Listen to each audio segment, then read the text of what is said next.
各位投资人，大家好，我是轮研投顾分析师高志明在这边为各位做台股的投资分析。那首先我们看到加权指数部分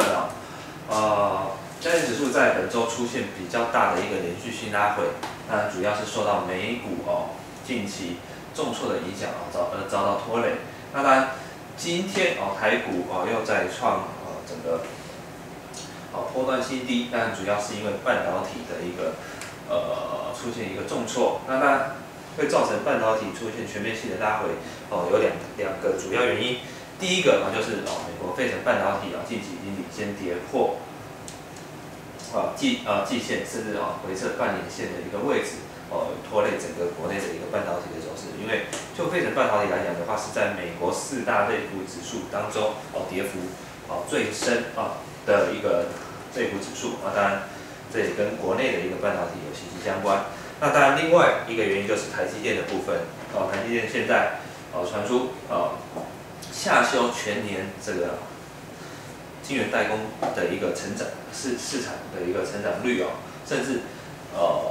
市场也传出可能它的一些终端客户可能会再转单到三星的部分。那当然，因为先前一直提到，台积电目前的股价基期已经相对高了，那只要一有风吹草动，一定都会有一些调节性的一个卖压。尤其在昨天出现半根跌停的一个跌幅之下呢，它爆出史上第5大量当然，在高档出现一个爆量，通常都是代表的一个涨势进入一个休息的阶段。所以我们可以看到，在昨天爆量之后呢，今天也是持续的一个拉回。当然就成为拖累加权指数在持续往下修正的一个主要的一个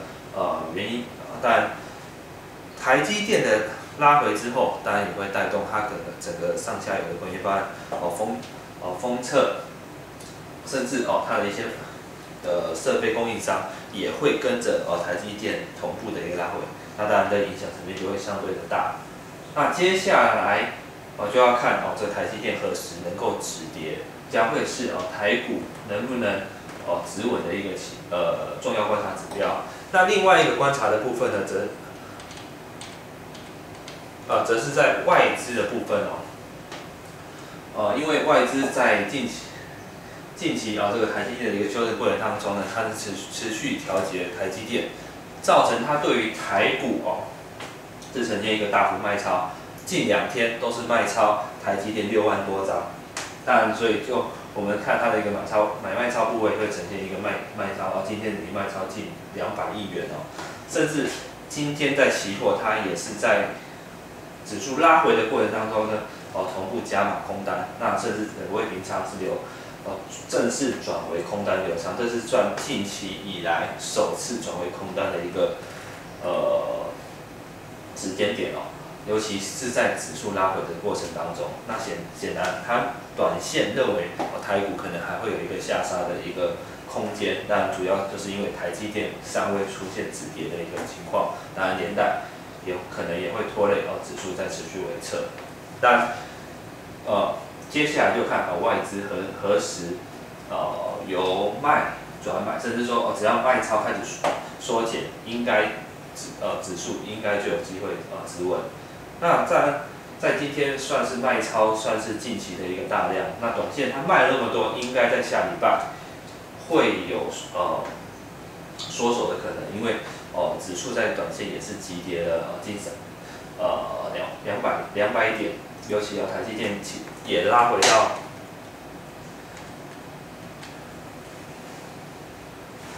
季线的位置。那接下来就看费城半导体，如果它能够在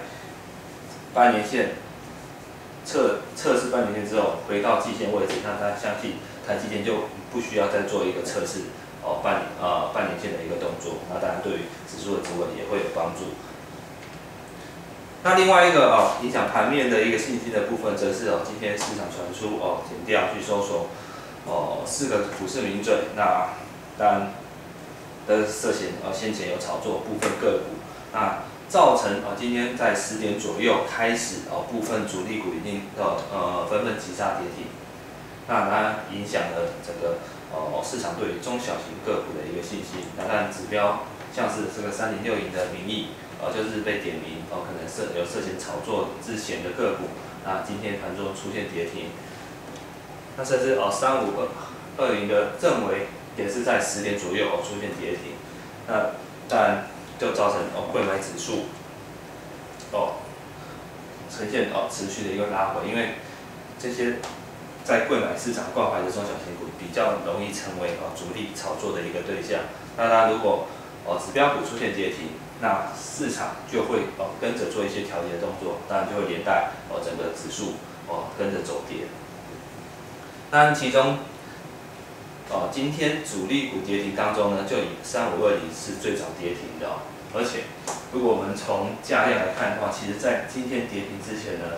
已经出现一个大量，那显见已经有人在做先做撤出出脱持股的一个动作。那是不是在今天这个减掉收手之后呢，它会出现一个连续性的修正？投资人是可以留意的。那当然，如果手中有这种个股的投资人，最好先做一个出脱持股的动作，以慎防接下来的一个回撤风险。因为以均线来看，其实它也是开始月线向下，向季线死亡交叉，那整个季线也开始下弯，半年线也开始走平。如果股价接下来是往下走的话，半年线也会开始走平，那开始就会走向一个空头趋势。尤其在高档，其实又爆了一个大量，这是技术面是有开始转弱的迹象。这一档会是接下来主力股是否有做一个资金撤出的一个重要观察指标。那当然对盘面比较有利的部分，则是在8大光谷行库部分，它在近期指数来到9700点之后呢，它还是持续做一个加码的动作。在礼拜一有提到，礼拜3有提到说，现在的这个光谷行库操作呢是有别于它过去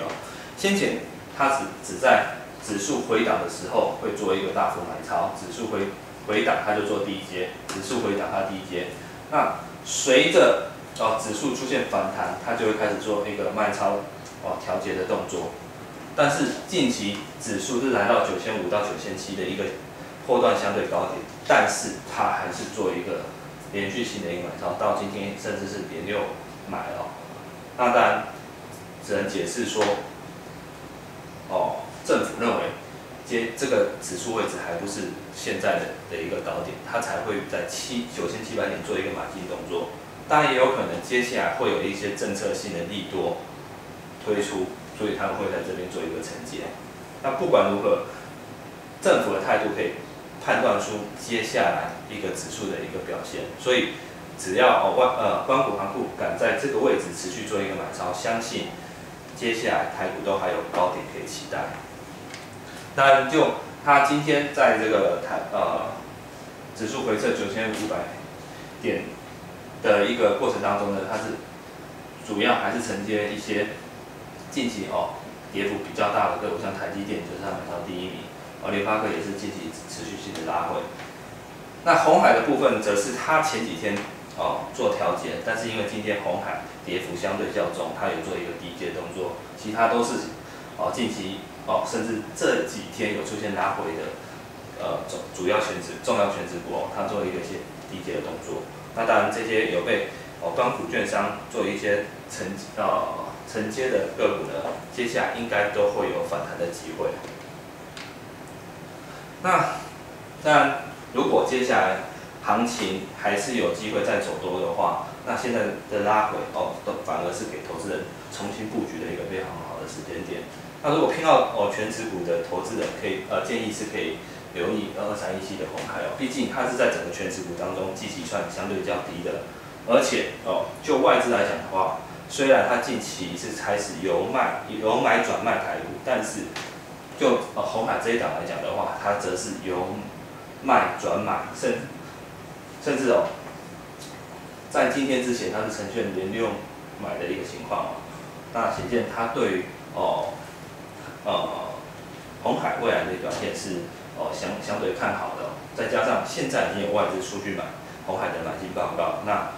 以它的一个目标价离现在的一个股价位置，其实它有大概20% 的一个波段涨幅哦，所以还渴望吸引这个资金持续涌进，所以就偏好全指股的投资人是可以留意这个接下来鸿海的一个表现。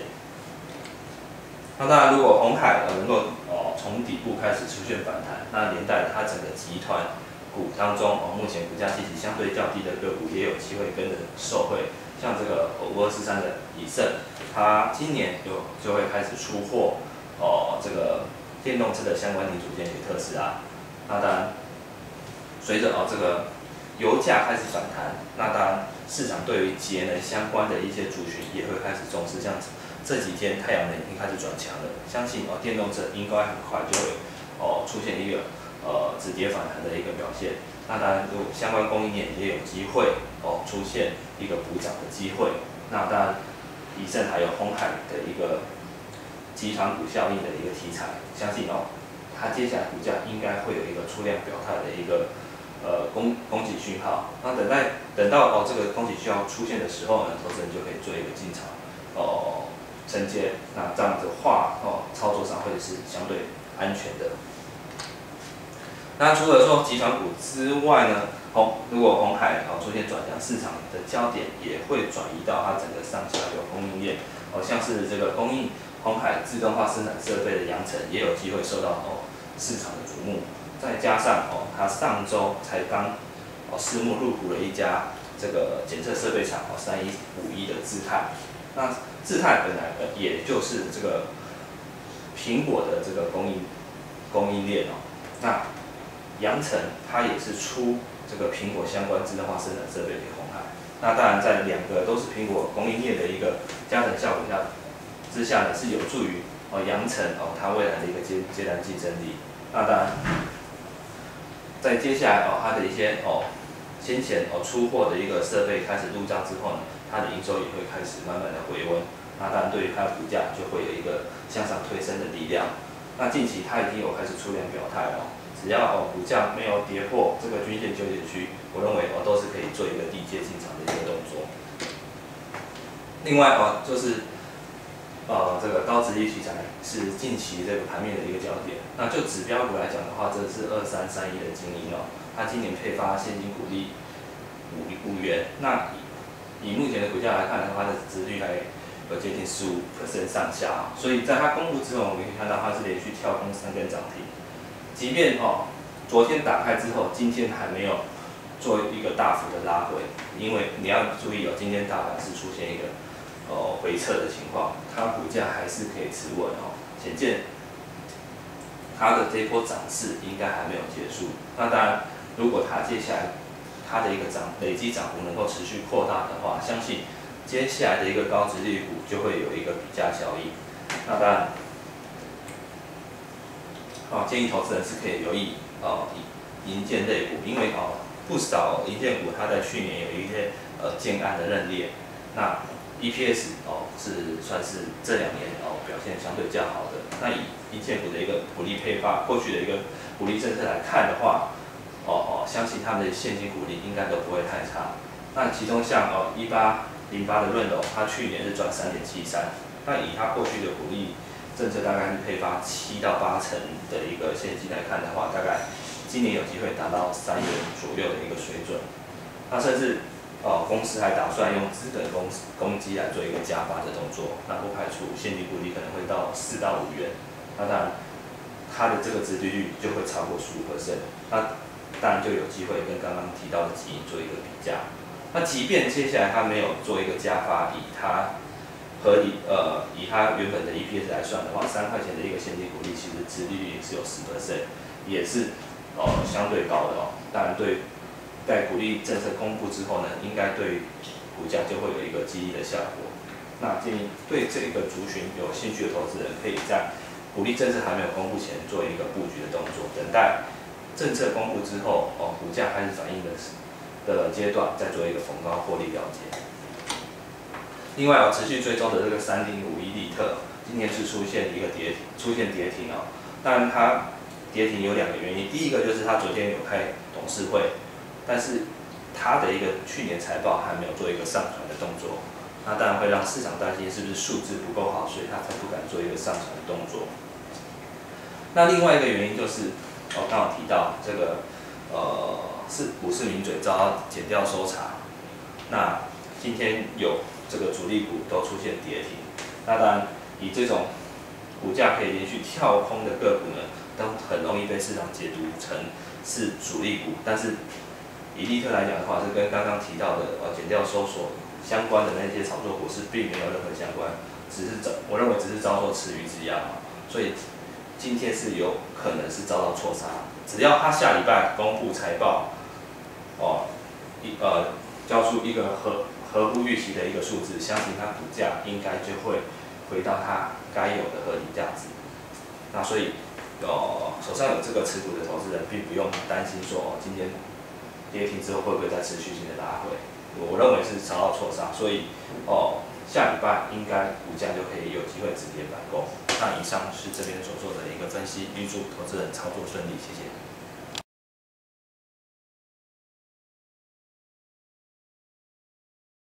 本公司以往之绩效不保证未来获利，且与所推荐分析之个别有价证券无不当之财务利益关系。本节目资料仅供参考，投资人应独立判断、审慎评估并自负投资风险。